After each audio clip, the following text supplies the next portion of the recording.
Recluses' Fate. Written by Finn O'Leary and narrated by Chadwick Polson. I thought that one day my father's repressed thoughts would eventually cause the shape of his head to deform, filling up the limited space of his mind until his skull cracked and exploded onto the 4 dimensions of his room. Countless paranoid sentences would turn it into a papier-mâché cocoon, sticking to every surface like a stain. The patterns and colors he had once curated to camouflage himself in would now be exposed to his true colors.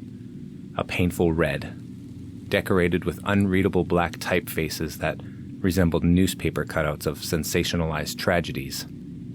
I wonder how those crumpled up pieces of his mind would read now that his failing memory had filtered them into single words.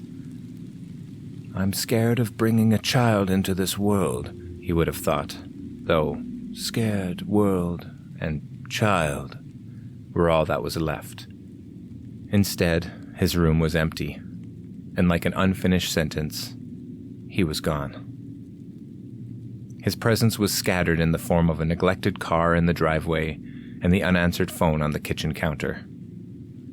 It wasn't like he used his phone anyway.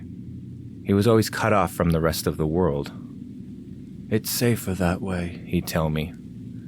Though only now, as I searched for him in the forest that secluded our home, did I question how this could be safer. I thought about the different sentences those stray words of his could form, the dregs left by the rain flipping me onto my back. The dark earth savored me on its wet tongue, interrupting my thoughts with a sharp silence. I savored it, too, staring at the moon as if the sky watched me back with one eye open, near blind and milky white, with not a single thought behind it.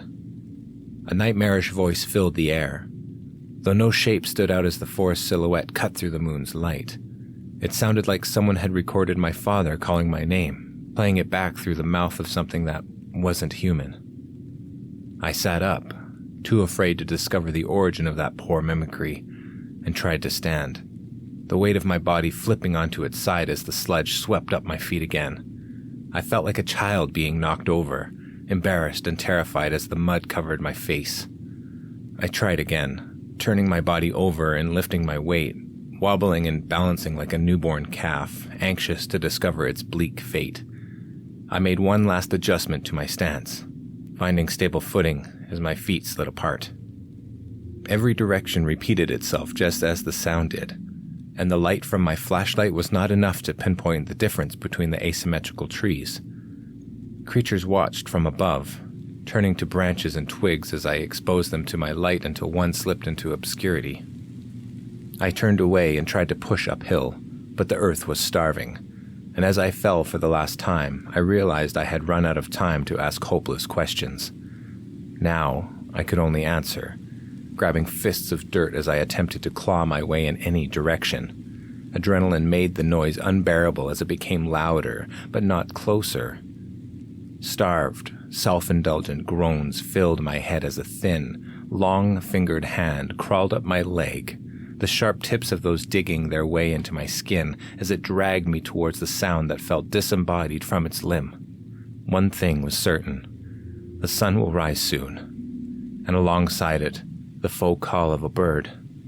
I fear that others may hear that thing using my helpless cries to draw them in, for I cannot describe what they may find. Alongside many other regrets, I feel that I should have stayed inside, isolating myself like my father always did. But now it does not matter, for I am nothing but what he is, and always will be.